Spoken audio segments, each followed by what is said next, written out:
Hello friends. तो चालू करता हूं आज का लेक्चर।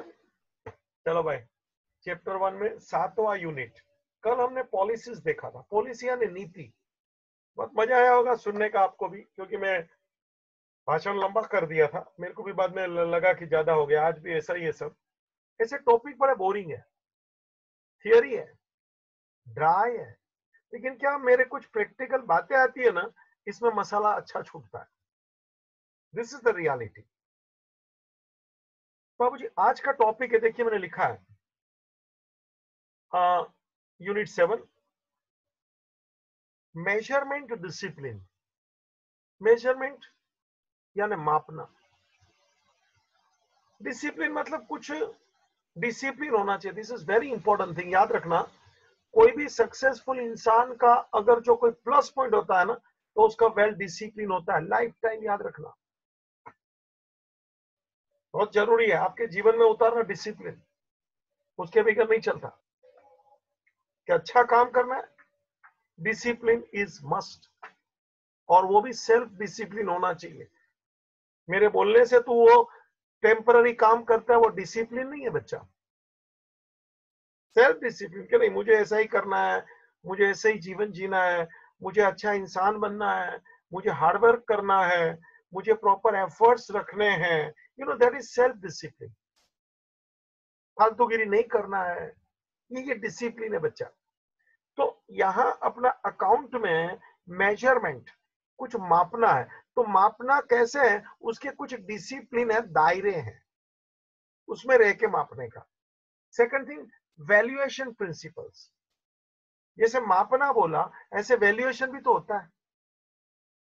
बाबू जी, वैल्यूएशन निकालना पड़ता है ना, कि ये चीज कितने का। वैल्यूएशन करना पड़ता है कि मकान कितने का। बाबू जी, चेन वगैरह पहनते हैं, अंगूठी सोने का, तो उसका वैल्यूएशन निकालना पड़ता है। तो उसके भी कुछ प्रिंसिपल्स है कि वैल्यूएशन कैसे किया। And accounting estimate. एस्टिमेट मतलब बाबू जी देखना, बहुत सारी चीज का अपने को एस्टिमेट भी करना पड़ता है। बारिश कितना होएगा, ये सर एस्टिमेट वाली बात हुई ना। होगा बाद में मालूम पड़ेगा। ये कोरोना कितना लंबा चलेगा, ये एस्टिमेट वाली बात है। खत्म होगा बाद में मालूम पड़ेगा, इतना से इतना 4 महीना चला, 6 महीना चला, वगैरह वगैरह। बाकी आज तो क्या एस्टिमेट है बाबूजी। एलिमेंट्स ऑफ मेजरमेंट, मैं किताब में ही हूं। एलिमेंट्स ऑफ मेजरमेंट, मेजरमेंट कैसे करना है उसकी कुछ बातें यहां रखा है। मैं चैप्टर शुरू कर रहा हूं। मेजरमेंट किसको बोलते हैं, मीनिंग ऑफ मेजरमेंट। बाबूजी जरा सुनना, फुल थियरी है यार। कभी कभी मेरे को भी लगता है पीछे का कोई जर्नल लेजर चालू कर दूं, जो आपको चैप्टर्स आते हैं थोड़ा प्रैक्टिकल होवे ना। क्या मेरे को भी कभी कभी लगता है ये ज्यादा ही हो रहा है सब कुछ। लेकिन ठीक है, अभी फिर मैं बोलता हूँ जाने दो ना, हो जाता है ना। और थियरी है, मजे लेने दो बच्चे को। मीनिंग ऑफ मेजरमेंट, मेजरमेंट मतलब गिनती। मेजरमेंट यानी मापदंड। मेजरमेंट यानी कुछ आंकड़े में बात करना। अब ये शर्ट का ये से कितना मेजर करने का, तो कैसे रो टेलर ऐसा करेगा ना, इतना इतना कितना करना है। मेजरमेंट मतलब आंकड़े में बोलना पड़ेगा। मैं बोलेगा तो एक हाथ का मेजरमेंट है ना भाई, ले लो ना, मजा नहीं आएगा। You want measurement discipline. कि सर एक हाथ का मेजरमेंट बोलेगा तो बच्चे का भी एक हाथ होता है, चलेगा क्या। मतलब क्या है कि सर आपका एक हाथ का मेजरमेंट, ऐसा बात अच्छा नहीं लगा। पूरा बोलिए, 40 inch, 45 inch, perfect. This is called discipline. खाली मेजरमेंट बोल दिया एक हाथ का अंतर है, तो किसका हाथ, बड़ा आदमी छोटा आदमी, सबका हाथ अलग अलग होता है। मेरा मुद्दा अकाउंट्स है, मगर मेरे जनरल बातों से ही तो अकाउंट को पकड़ लेगा। बाबूजी अकाउंट में बहुत सारे ट्रांजैक्शंस होते हैं। बाबूजी जितने भी ट्रांजैक्शंस होते हैं बाबूजी, इसका मेजरमेंट होना चाहिए। मान लो हमने गुड्स खरीदा, 100 किलो गेहूं खरीदा, भाई वजन करो, किलो है, हाँ 100 किलो है, नहीं चलेगा। क्यों? तो क्या सर आपने क्वांटिटी बोला, आपने अमाउंट बोलना भूल गए। अकाउंट में measurement should be done in amount only. Kilo बोला चलेगा नेरेशन के लिए। क्यों भाई? 100 किलो गेहूं है तो वो भी तो एक मेजरमेंट है, वजन करके देख लो। तो क्या सर वो मेजरमेंट है, ठीक है, लेकिन अकाउंट में when you want to pass the entry for 100 kilograms of wheat purchase, suppose wheat is goods for me, I am a dealer of this wheat rice etcetera, मतलब डीलर ऑफ एग्रीकल्चरल कमोडिटी, मेरा provision store है, बनिए का दुकान, तो wheat मेरे लिए goods है। 100 किलो खरीदा तो पास करो एंट्री। तो क्या सर 100 किलो की एंट्री पास नहीं होगी, 100 kilogram you must talk in amount. मतलब कोई भी ट्रांजैक्शन होता है उसको आपको मेजर करना है इन टर्म्स ऑफ अमाउंट, बोले तो इन टर्म्स ऑफ रुपीस। किलो चलेगा लेकिन अकाउंट में एंट्री पास करने के लिए नहीं चलेगा। Not only transaction, any event take a place. बाबू जी कोई भी इवेंट हो, फॉर एग्जाम्पल आग लग गई, that is an event. Goods जल गया, बाबू जी जल गया ये ठीक है, लॉस हो गया वो बराबर है, लेकिन आपको ये बोलना होगा कि आपका लॉस कितने रुपये का हुआ, सीधा मेजरमेंट। आग लग गई दैट इज द इवेंट, मुझे क्या बोलना है अकाउंट में all the transactions, all the events are to be measured in terms of money. ये मेरा मुद्दा था। किलो में ठीक है, लेकिन पैसे में बोलना जरूरी है, उतना ही नहीं, उसका आपको एंट्री बाद में पास करना इन टर्म्स ऑफ रुपीज ओनली। जब तक आप वैल्यूएशन नहीं बोलेंगे तो आप अकाउंट में एंट्री पास कैसे करेंगे? बाबूजी मेजरमेंट यानी असाइनमेंट ऑफ नंबर, कोई भी अमाउंट होता है मतलब वो कोई नंबर में होता है, आंकड़ों में होता है, चाहे कोई वो इवेंट होवे, चाहे कोई वो ट्रांजैक्शन होवे बाबूजी। और ये इवेंट का अपन कुछ यहाँ मैथ्स करते हैं, गणित करते हैं और उसका वैल्यू ढूंढते हैं। फॉर एग्जाम्पल 100 किलो गेहूं है,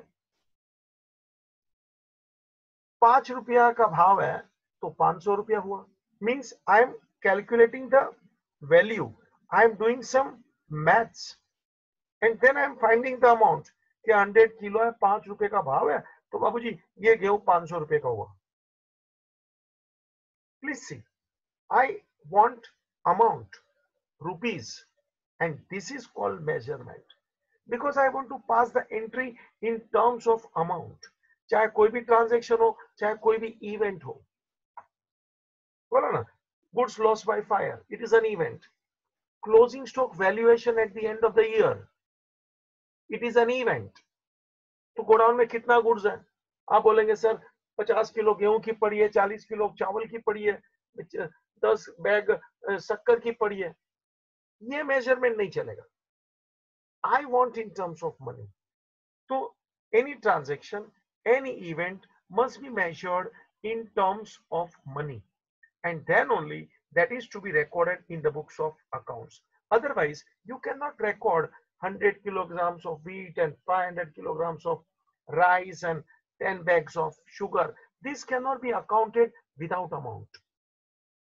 Further, what is the object or event to measure? बाबूजी मेजर करने के पीछे हमारा ऑब्जेक्ट क्या है?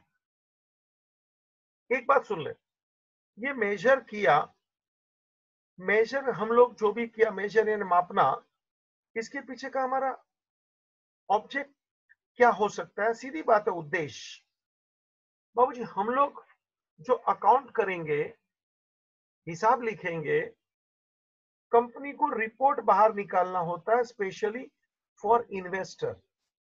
तो वो रिपोर्ट का यूज होता है जो यूजर होते हैं, मैंने कहा था यूजर कौन कौन है, investor, share holders, banker, employees, general public, creditors, ये सब लोग हमारे इंफॉर्मेशन का यूज करते हैं।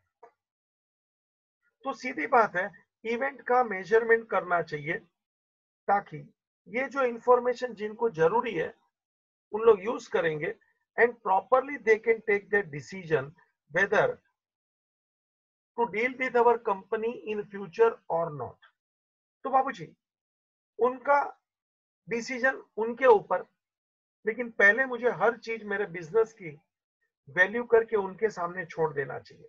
दे will take the decision, they will take judgement on the basis of my measurement and information.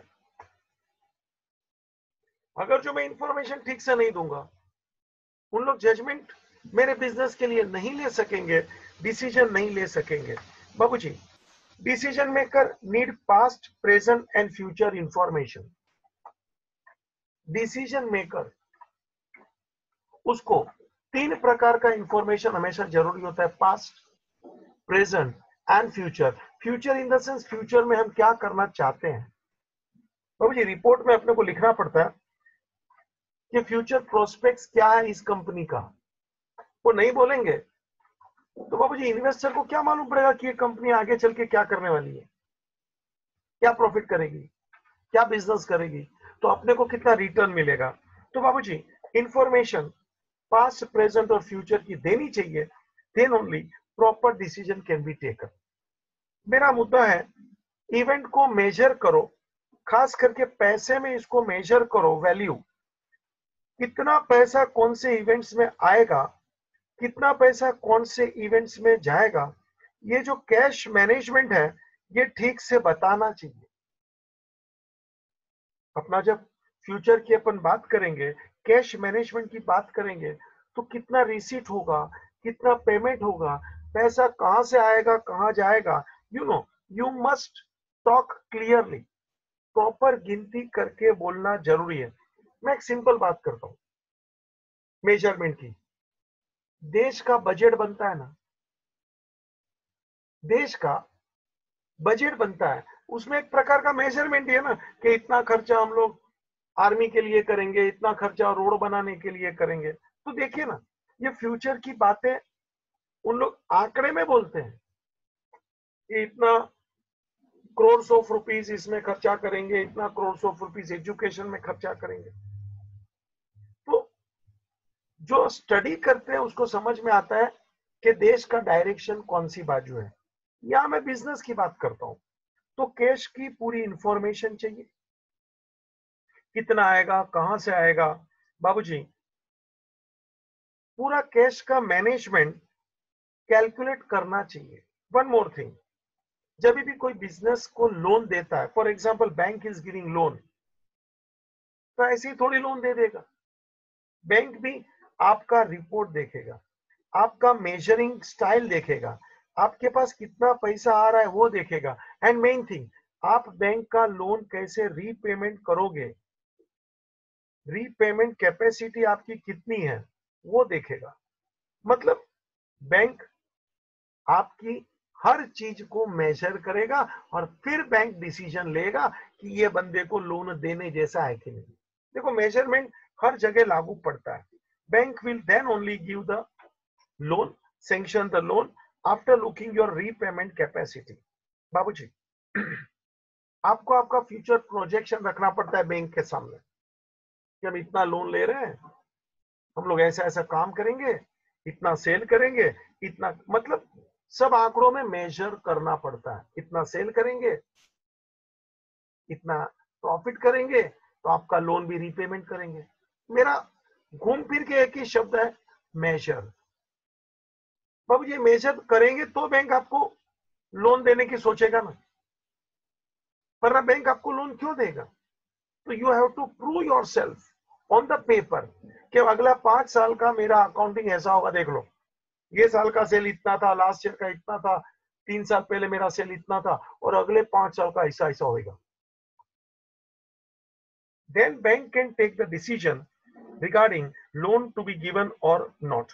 जितना हो सके अपने को बाबूजी अपना मेजरमेंट क्लियर रखना चाहिए, एक्यूरेट रखने का कोशिश करना चाहिए, ताकि अपना काम आसान हो।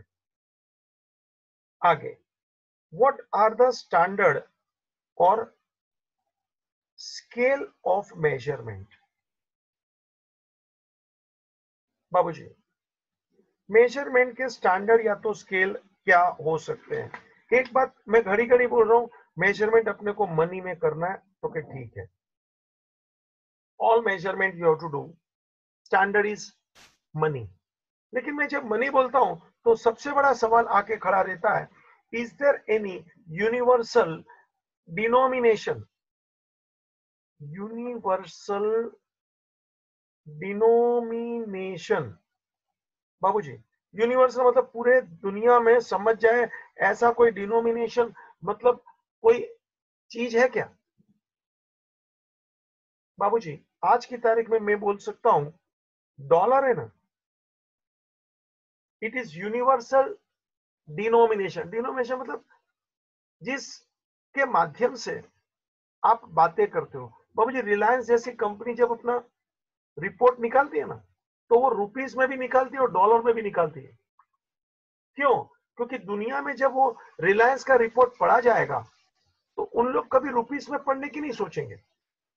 मुझे ये बोलना है, dollar is the international currency. तो आपको मनी, बाबूजी, आप अपने देश का जरूर से हिसाब कर सकते हैं कि भाई अपने यहाँ तो रुपीस है, सीधी बात है। इंग्लैंड वाला बाबूजी पाउंड में बोलता है, जापान वाला येन में बोलता है, सबका अपना अपना करेंसी है, रशिया वाला रूबल में। तो सबको अपना रिपोर्ट अपनी करेंसी में बोलना चाहिए, अपनी बैलेंस शीट अपनी करेंसी में निकालना चाहिए बाबूजी। लेकिन दुनिया के लोगों को तेरी करेंसी समझने का मजा नहीं आएगा, and therefore you must also produce your report in terms of universal currency, and that is dollar. मुझे इतना ही बोलना है, मेजरमेंट करना जरूरी है ताकि आप जो भी बातें करो वो ठीक से हो सके। मुझे एक बात यहाँ तेरे सामने रखनी है कि मान लो मैंने मेजर किया, फॉर एग्जाम्पल मैं एक लोन ले रहा हूं, वो भी विदेश से। बाबूजी, यहाँ का ही आंकड़ा ले रहा हूं ताकि तू जब पढ़े तो तुझे अच्छा लगे। मान लो मैं $5,000 का लोन ले रहा हूं, तो क्या अच्छी बात है सर, लीजिए डॉलर 5,000। अब मैं तेरे से बातें जो कर रहा हूं सुन लेना। मान लो $1 इज इक्वल टू ₹50। $1 मान लो 50 रुपये का है। मैंने विदेश से लोन लिया $5,000 का। बाबूजी, मैं एंट्री इंडिया में डॉलर की नहीं पास करूंगा, मुझे रुपीस में एंट्री पास करनी है। बच्चा, रुपीस में मुझे जब एंट्री पास करनी है तो मैं कैसे पास करूंगा? क्योंकि $5,000 है, 50 रुपए का भाव चल रहा है, मतलब मेरी लोन का अमाउंट जो है ना, इट इज बाबूजी 2,50,000। जरा देख ले अमाउंट ऑफ लोन, जरा सुनना, स्टोरी को आगे लेके जाना है। I have taken loan, measurement in terms of dollar, क्योंकि विदेश से लोन लिया है, लेकिन विदेश की करेंसी में थोड़ी मुझे एंट्री पास करनी है। I am in India, I must pass my accounting entries in terms of rupees. तो क्या सर, आप एक काम करो, डॉलर को आज के भाव में कन्वर्ट कर डालो ताकि आपको मालूम पड़ेगा कि आपका लोन कितने का है। बाबूजी, मेरा लोन बनता है 2,50,000। जरा स्टोरी ध्यान से सुनना।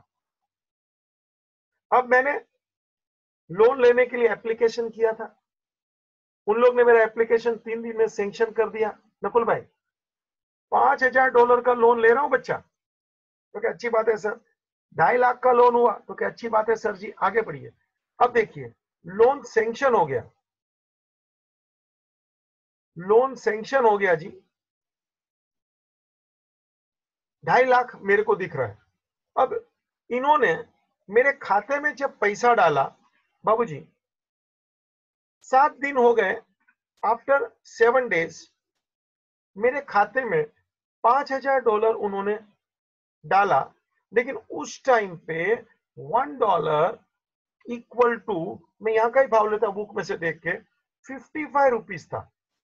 हाँ हाँ हाँ हाँ, जरा देखिए ना बच्चा, लोन जब मैंने प्रोसेस चालू किया था, सैंक्शन होने की बात थी, लोन तो वही है $5,000, तब भी और अब भी।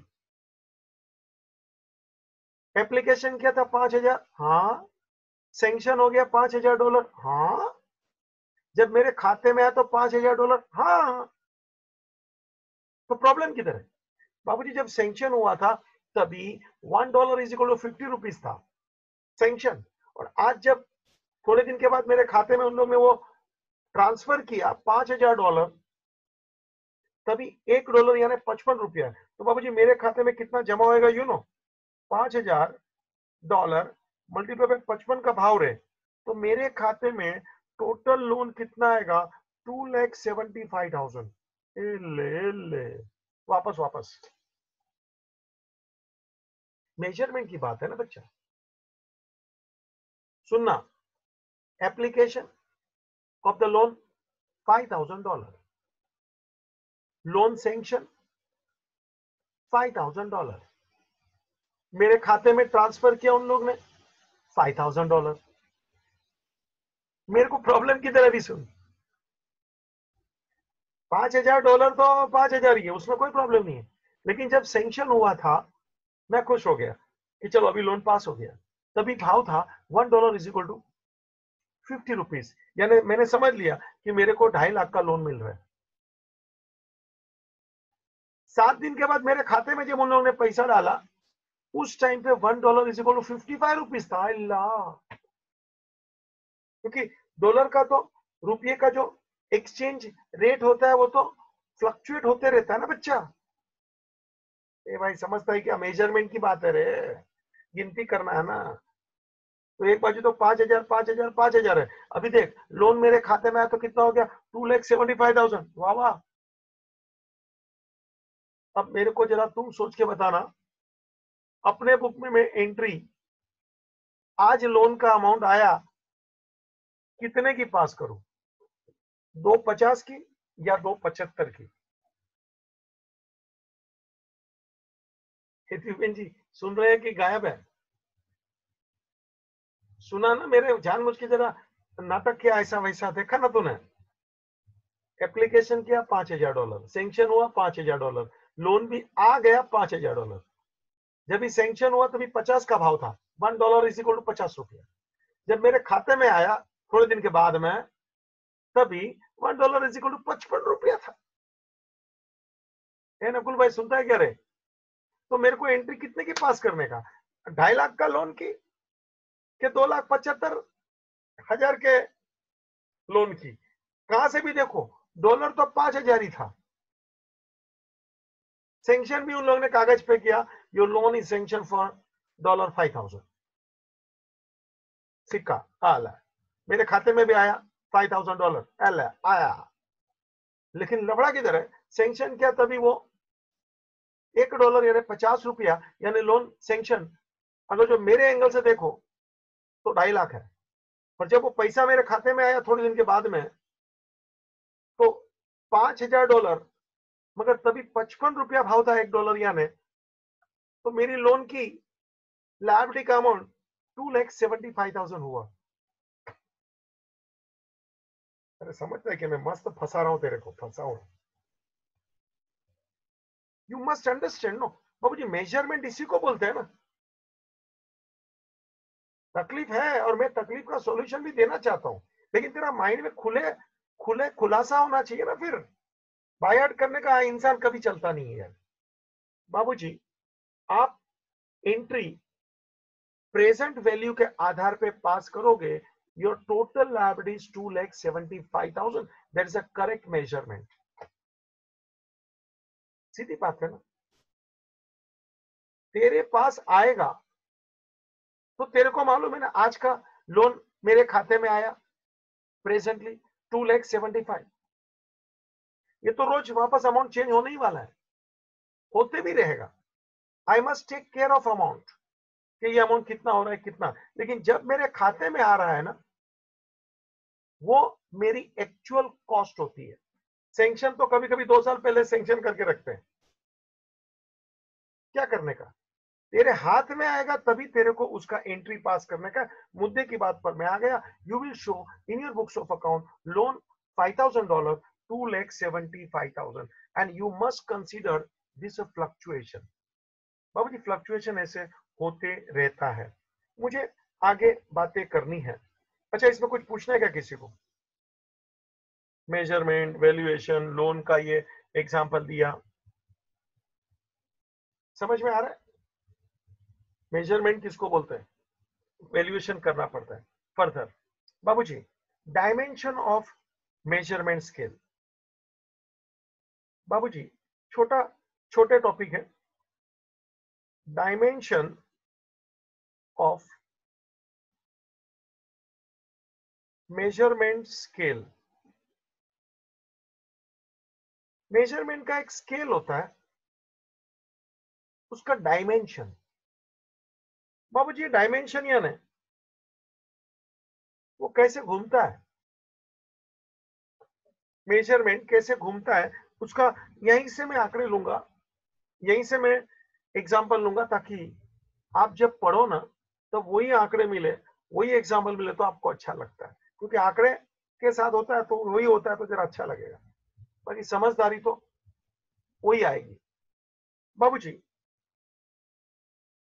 जरा सोचना, डायमेंशन मतलब बात कैसे घूमती है। 1 किलोग्राम अपन टमाटर ले रहे हैं। 10 साल पहले तुम्हारे डैडी 1 किलो टमाटर लेते थे। 50 साल पहले तुम्हारे दादाजी 1 किलो टमाटर लेते थे। बोलो भाई, तो 1 किलो टमाटर उतना ही आएगा कि अलग अलग आएगा? वंस मोर, जरा ध्यान दे रहे, डायमेंशन घुमाने का है ना ऐसा ऐसा।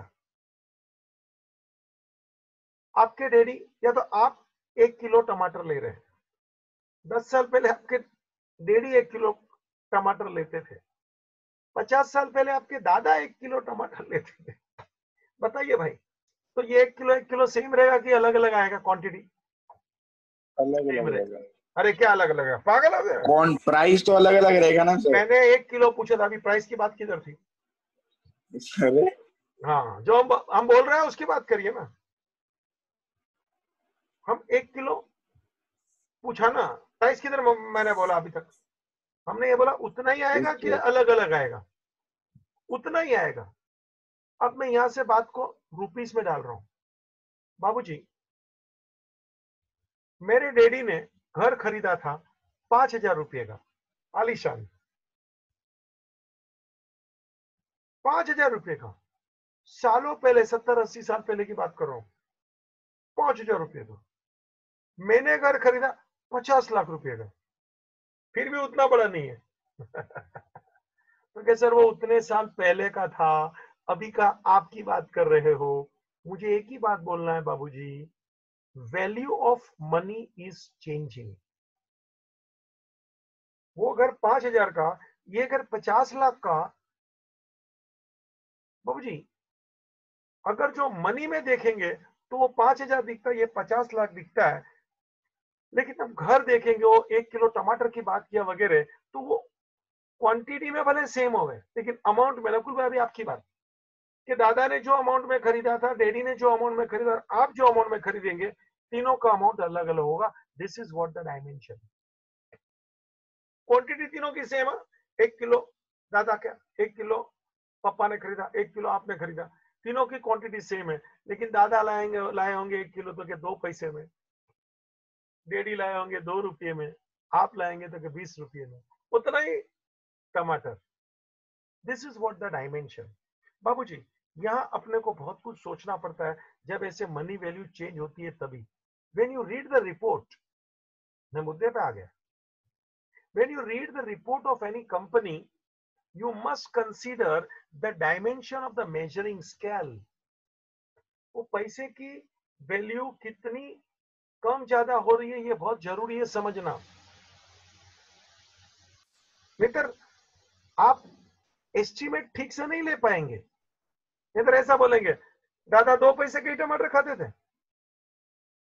डैडी तो 2 रुपए का खाते थे, और तू तो 20 का खाता है, तू तो बहुत ज्यादा खा रहा है। तो क्या सर ये मतलब ऐसा नहीं निकालना चाहिए। यही मैं तेरे को समझाना चाहता हूं। तीनों एक एक किलो ही दिख रहा है, वो 2 पैसा, वो 2 रुपया, ये 20 रुपया। ये रुपया पैसा छोड़ दो, क्वांटिटी सेम थी। This dimension must be understood by the reader. बाबू जी इसने एक एग्जाम्पल लिया है, अच्छा है कि पैसे की वैल्यू कैसे चेंज होती है। जरा सुनना, थोड़ा मैं लिखूंगा भी ताकि जिसके पास बुक नहीं भी है कोई प्रॉब्लम नहीं आवे। बाबूजी जरा ध्यान देना, मुझे कुछ बोलना है। Year 1, year 2। बाबूजी जरा ध्यान देना प्लीज। भाई साहब मैंने यह सेल लिखा है 5 लाख, दूसरे साल में सेल है 5,40,000। अपना कॉस्ट ये सेल किया, उसका खर्चा फर्स्ट ईयर का तो के 4 लाख। मैं यहां से बुक में से आंकड़े कॉपी कर रहा हूं ताकि तू पढ़ेगा तो भी मजा आएगा। और दूसरे साल का मेरा कॉस्ट है 4,50,000। भाई साहब आप जरा देखिए, पहले साल का मेरा प्रोडक्शन, भाई जी पहले साल का मेरा प्रोडक्शन, अभी मैं यहां क्वांटिटी लिख रहा हूं, first year it is 5,000 kilogram.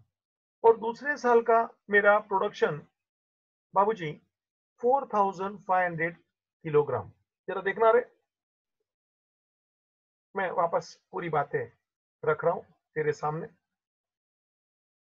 जरा देख शांति से। मैंने 2 साल की बातें तेरे सामने रखा है। First year sales 5 lakh, second year sales 5,40,000। पहले साल का 5,000 का मेरा कॉस्ट था 4 लाख। दूसरे साल का 4,500 का कॉस्ट है 4,50,000। मैंने 4 आंकड़े लिखे, देखना 2 आंकड़े सेल के हैं और वही सेल के लिए अपने को खर्चा कितना करना पड़ा वो नीचे है।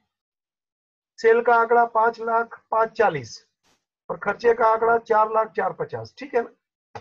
अब मेरी कुछ कमेंट्स सुन इसके ऊपर।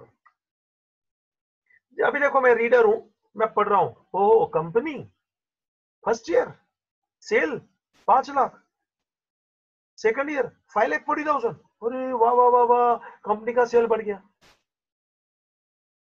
देख रहे हैं ना आप भी, सेल बढ़ गया ना सब लोग, तो ध्यान से बढ़ गया। जरा ध्यान से विचार कर, लास्ट ईयर मैंने 5,000 किलो बेचा था, अभी मैं 4,500 किलो बेचा है, तो विचार कर सेल बढ़ा है कि घटा है। वापस पहले साल सेल 5 लाख, दूसरे साल का सेल 5,40,000। तो तेरे को दिखता है ना कि कंपनी का सेल 40,000 से बढ़ गया। You are right. अब मैं थोड़ा इसके अंदर जाता हूं। पहले साल का सेल था 5,000 किलो, दूसरे साल का सेल है 4,500 किलो। तो बता, अमाउंट में देखेगा तो सेल बढ़ गया, लेकिन क्वांटिटी में देख तो मालूम पड़ेगा सेल घटा है। और हिसाब से मेरे को पूछे ना तो मैं बोलूंगा ये कंपनी प्रोग्रेस नहीं कर रही है। जा सेल में तेरे को दिखेगा सर आपका 40,000 से सेल तो बढ़ गया। अरे बाबूजी क्वांटिटी देख, लास्ट ईयर में 5,000 किलो बेच सकता था, इस साल में 4,500 किलो ही बेचा है, वास्तविक मेरा सेल घट गया है। This is what the dimension. कि आपको एक चीज दिखता है, लेकिन जो गहराई से देखेगा ना वो बराबर अंदर की चीज से असली रिजल्ट बाहर निकालेगा। Please understand. जरा नीचे आ रहा हूं, इसमें कुछ पूछना है पहले? 1 मिनट अनलॉक करता हूं, क्योंकि बातें और रखूंगा ना तो वापस प्रॉब्लम आएगा। तो पूछना है तो अनम्यूट कर दिया, जरा पूछ ले बच्चा सब लोग। हाँ कुछ पूछना है तो प्लीज। No sir. बराबर है ना। मेरा सेल बढ़ गया है, लेकिन अंदर जाके देखा तो सेल घट गया है। भाई समझता है ना, मैं डबल डबल उल्टी सीधी बातें रख रहा हूं रे। इसमें क्या, थोड़ा इंसान को गहराई सोचना पड़ता है। लोग क्या ऊपर ऊपर से जो काम करते हैं उन लोग का कभी काम ठीक से नहीं होता है। इसलिए मैं तेरे को बराबर तेरा अंदर लेके जा रहा हूं, मजा भी आएगा। इसमें क्या, थोड़ा सोच चाहिए। कोई मेरे को पूछ सकता था ऐसा कैसे हो गया, सेल घटा तो अमाउंट कैसे बढ़ गया? सिंपल, भाव बढ़ गया, प्राइस। सुना क्या? कल वो चीज हम लोग सस्ते में बेचते थे, अभी उसका भाव बढ़ गया तो मेरा सेल का अमाउंट ज्यादा आया, भले मेरी क्वांटिटी सेल कम हुआ है। ये जी समझ रहा है? सेल तो बढ़ गया अमाउंट में, लेकिन क्वांटिटी तो कम है, क्योंकि सर उसका भाव बढ़ गया होगा ना। नकुल भाई समझ रहे हैं क्या? सानिका समझ रही है बेटा? हाँ सर। है ना? ऐसा देखेगा तो सेल बढ़ गया, तेरे को लगेगा सर आपका सेल तो बहुत बढ़ गया, लेकिन हकीकत में देखो ये सेल भले बढ़ गया है, लेकिन यहाँ क्वांटिटी भी देखना, 5,000 में से 4,500 हो गया।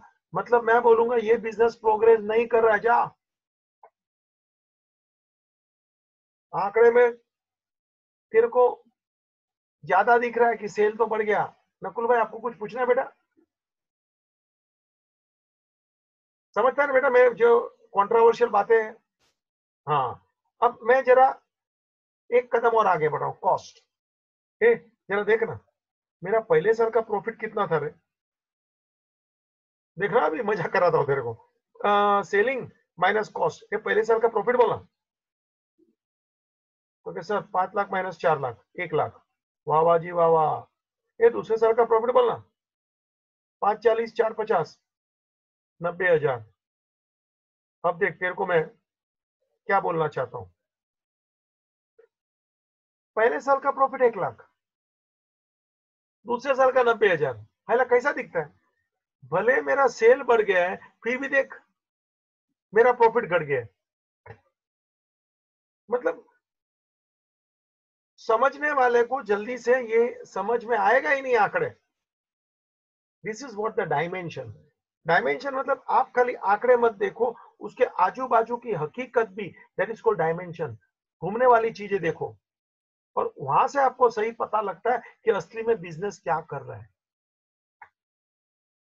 जब हम 5,000 सेल करते थे, फिर हम 4,500 सेल कर रहे हैं, फिर भी मेरा सेल का आंकड़ा बढ़ गया। कॉस्ट मैंने बताया वो भी बढ़ गया, क्योंकि महंगाई आ गई ना, प्राइस हर चीज का बढ़ गया। और इसी वजह से देखो मेरा प्रॉफिट पे असर पड़ गया। और प्रॉफिट अभी राइट आपको चीज समझा रहा है कि भाई जी सेल भले बढ़ गया लेकिन प्रॉफिट घट गया, मतलब बिजनेस ठीक नहीं चल रहा है, कहीं ना कहीं प्रॉब्लम है। So this is the conclusion reader must get. तो बाबूजी this is what the dimension. So money as a unit of measurement is not that stable in dimension. पैसे की कीमत कभी भी स्टेबल नहीं रहती, और इसके वजह से आपको ऐसे सब आंकड़े एग्जाम्पल दिखते हैं, और आपको थोड़ा गहराई में स्टडी करना चाहिए further. It is not stable in the dimension for comparison over a period of time, so it is not an exact measurement discipline. बाबूजी खाली पैसे से कभी गिनती नहीं करना, अंदर भी जाके देखने का कि वो क्वांटिटी कितना है, ये अमाउंट कितना है, सेल कितना है, प्रॉफिट कितना है, कॉस्ट कितना है। Only in the terms of money you will come to the wrong conclusion कि 2 पैसे के टमाटर दादा खाते थे, 2 रुपए के टमाटर पापा खाते थे, अपन तो 20 रुपए के खाते हैं। खाली पैसे से देखेगा तो ऐसा लगेगा वाह वाह जी वाह वाह, तू तो बहुत टमाटर खाता है। लेकिन क्वांटिटी में जाके देखेगा तो लगेगा तीनों सेम टमाटर खा रहे थे, वो भी 1 किलो, ये भी 1 किलो, ये भी 1 किलो। तो खाली पैसे से कभी भी मेजरमेंट नहीं करना चाहिए। That is what my point, because the value of money is not stable. Value of money is not stable. It is changing as the price level is changing. Further, Babuji, accounting as a measurement discipline. Babuji, accounting as the measurement discipline. मैंने discipline बोला मतलब कुछ rules, कुछ strictness आदमी में कुछ होना चाहिए अंदर। और ये मैं आगे भी आपको बता चुका हूं बाबूजी कि इंफॉर्मेशन क्लियर देने का, सच्चा देने का, ट्रांसपेरेंट देने का, ये हर डिसिप्लिन इंसान अच्छा काम करता है। तो अकाउंट में भी यही डिसिप्लिन मतलब वही चीज है। You must have perfectness, you must have transparency, you should not give any wrong interpretation. आपका रिपोर्ट बहुत सही होना चाहिए, क्योंकि यूजर ने वो रिपोर्ट पढ़ के डिसीजन लेना होता है। घड़ी घड़ी मुझे बोलना पड़ता है। तो तेरे में को जो डिसिप्लिन नहीं होगी ना, तो प्रॉपर बात नहीं करेगा। बाबूजी मैंने आगे भी 3 चीज बोला था, इफ यू रिमेम्बर, कि अपने को 3 चीज का ध्यान रखने का: going concern concept, consistency concept and accrual. Going concern मतलब आगे भी बिजनेस चलने वाला है। कंसिस्टेंसी मतलब जो अपन प्रिंसिपल्स, पॉलिसी फॉलो कर रहे हैं उसी को कंसिस्टेंट रखने का, सेम फॉलो करने का। एंड अक्रूवल, जो ट्रांजैक्शन जब आ जाता है उसकी ताबड़तोड़ एंट्री पास करने का।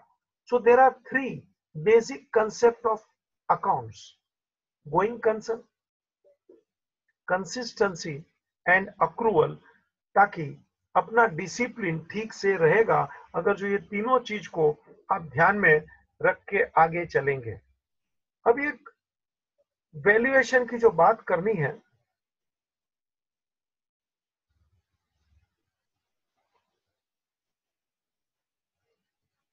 वैल्यूएशन की बात करनी है बाबूजी, there are 4 generally accepted measurement for valuation.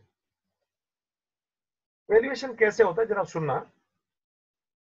There are 4 generally accepted measurement basis. 4 तरह से वैल्यूएशन होता है। There are 4 accepted measurement basis. 4 तरह से वैल्यूएशन होता है। 1, हिस्टोरिकल कॉस्ट। 2, current cost.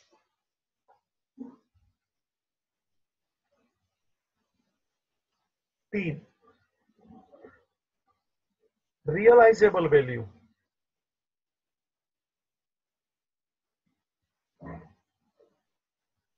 और 4, प्रेजेंट वैल्यू। आराम से मुझे आपके सामने बात करना है। या प्रेजेंट वैल्यू जरा खतरनाक थोड़ा है समझने के लिए, लेकिन ये तीनों फटाफट समझ जाएगा। वैल्यूएशन बाबूजी, there are 4 bases of valuation. One is historical cost, second is the current cost, third is the realizable value, and fourth is the present value. मैं वापस चारों बोलता हूं, मजा आएगा तेरे को। historical cost, current cost, realizable value, present value. ये घड़ी है भाई, मैंने पेन है। मान लो ये घड़ी मैंने 5,000 रुपए का लिया था बाबूजी, 5 साल पहले, ठीक है, 1 जनवरी 2015। तो ये जो मेरा एक्विजिशन कॉस्ट था, एक्विजिशन कॉस्ट मतलब समझा ना, खरीद कीमत, परचेज प्राइस। परचेज प्राइस यानी एक्विजिशन का खर्चा 5,000 रुपया था। ये घड़ी मैंने 5,000 का लिया था। तो बाबूजी ये 5,000 को बोला जाता है हिस्टोरिकल कॉस्ट। मेरी बुक में एंट्री पास करूंगा, watch purchase for ₹5,000 and that is historical cost. ठीक है सर, समझ में आ गया। परचेस प्राइस को आप हिस्टोरिकल कॉस्ट बोलते हो, मतलब ये चुना जो भी प्राइस में आपको ये पड़ा है, कितने में पड़ा, that is your historical cost. और उतने की तभी आपने बुक ऑफ अकाउंट में एंट्री पास किया होगा। तो क्या हाँ सर बराबर है ना, 5 साल पहले आपने 5,000 का एंट्री पास किया होना चाहिए, आपके पास बिल भी होगा 5,000 का। You are right, historical cost. आज भी आप वो एंट्री निकाल के देख सकते हैं, 5,000 का वो बिल भी देख सकते हैं। This is historical cost. आज भी मैं बोलूंगा कि 5,000 का ही लिया था, हिस्टोरिकल कॉस्ट। हिस्ट्री मतलब पास्ट। अब सुनो करंट कॉस्ट। ए भाई, ऐसी घड़ी मिलना ही बंद हो गया है। वो कंपनी बंद हो गया, लेकिन फिर भी किसी के पास पड़ा है ना, तो वो शाणे लोग ये तेरे को घड़ी बाबूजी बेचने को तैयार है, मगर ये घड़ी की कीमत उन लोग तेरे से 12,000 रुपया मांग रहे हैं सेकंड हैंड। मिलता है क्या बोल, क्योंकि अभी ऐसा मिलता ही नहीं है ना। आई घड़ी दे 5,000 रुपया, हाँ मैंने खरीदा, देख बिल था। आज 2020 में खड़ा हूं। करंट कॉस्ट, अगर जो मैं ये घड़ी नहीं लेने जाता हूं, जिसके पास पड़ी है वो उससे मैं ले रहा हूं, थोड़ा वाले वापरा है वगैरह, 12,000 में दे रहा है, लेने का क्या बोल। सेम वॉच, सेम मशीन, अभी तू मशीन बोल, एसेट बोल, जो भी बोल, तो 5,000 रुपया was the historical cost, and the same asset, same machine, same watch currently, if I want to purchase, it is available with somebody 12,000 rupees. देखिए बात, ये वैल्यूएशन के तरीके होते हैं भाई साहब। आपके पास बिल्डिंग पड़ा है, तो बिल्डिंग कितने साल पहले लिया था वो उसकी कॉस्ट है। आज उसकी कितनी कीमत हो सकती है। बोला ना मेरे फादर ने 5,000 रुपए का घर लिया था भाई, क्या करने का, आज उसकी कीमत तो 50 लाख। तो 5,000 भी सही है, 50,000 भी सही है। 5,000 इज कॉल्ड हिस्टोरिकल कॉस्ट। आज वैसे ही घर की कीमत हो 50 lakh, current cost is 50 lakh. इसलिए मैंने घड़ी का भी उदाहरण लिया सामने सामने। ठीक है, अब सुनिए बाबूजी, अगर जो मैं ये मेरी घड़ी बेचना चाहता हूं, तो कोई ग्राहक है तो क्या, हाँ सर है, बोलो आपको बेचना है तो 11,000 में कोई खरीदने वाला है। This is called realisable value. मैंने कब लिया था, 5 साल पहले 5,000, आज वो मुझे मिल रहा है तो क्या 12,000 में। लेकिन ये घड़ी तो सेकंड हैंड है, 5 साल पुरानी है भाई साहब, 5 साल पुरानी है। तो बेचता हूं तो, क्योंकि 11,000 में फिर भी कोई बोला ना, ये कंपनी तो बंद हो गई है, मेरे को उससे लेना है, तो उसने मुझे 12 में बोला, बोलो लेने का है क्या, ए करंट कॉस्ट। और मैं बेचने जाता हूं तो 11 में ले रहा है। अब देखना बहुत फर्क पड़ता है बाबूजी। आप जब लेने निकलते हो ना, और वही चीज जब आप बेचने निकलते हो ना, देखना दोनों भाव में फर्क पड़ जाता है। शांति से विचार करना मेरी बात का। आप जब वो चीज लेने निकलते हो और आप जब वो चीज बेचने निकलते हो ना, दोनों में फर्क पड़ जाता है। तो वही घड़ी मैंने 5 साल पहले 5,000 में लिया था, अभी वैसा ही घड़ी मुझे 12 में मिल रहा है। अरे मेरे पास ये हो, मैं किसको बेचू तो सर 11 में घर आके बोलो देने का है क्या। Please understand, these are the different values I am showing. One is the historical cost, second is the current cost, and third is the realizable value.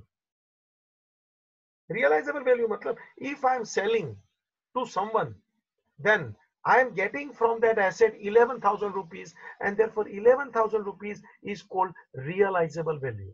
If I want to purchase the similar watch, I want to replace by similar watch, I have to pay 12,000. This is called current cost.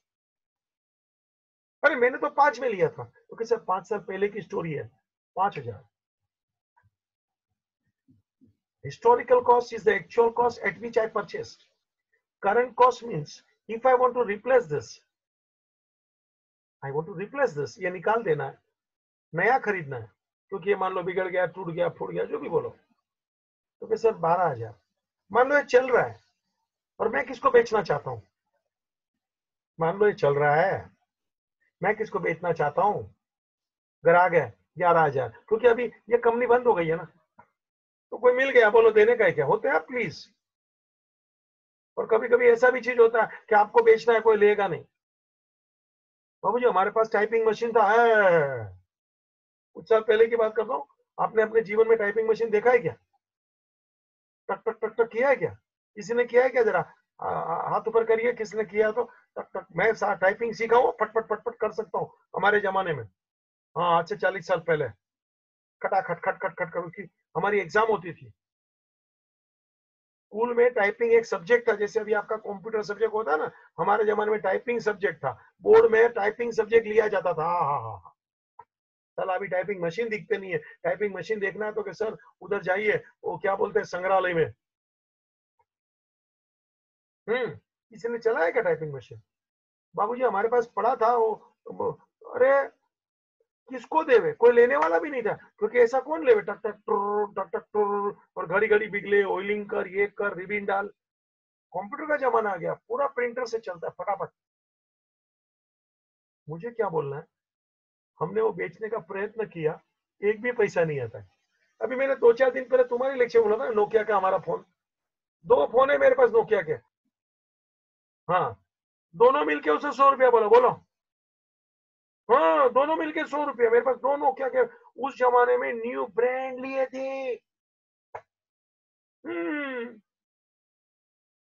आज दोनों को मिलकर 100 रुपया, मैं बोला रहने दे भाई, हमारी पोती देखेगी कि दादा का फोन जमाने का, 100 वसूल, चलो 100 रुपये में नहीं दिया, दोनों चालू है, हाँ एक बैटरी बैटरी सब चलता है, घड़ी भी अंदर है, मोबाइल है यूने जमाने का। तो तभी कितने में लिया था, तो क्या जितने में लिया था, महंगा महंगा आता था वो जमाने में भी।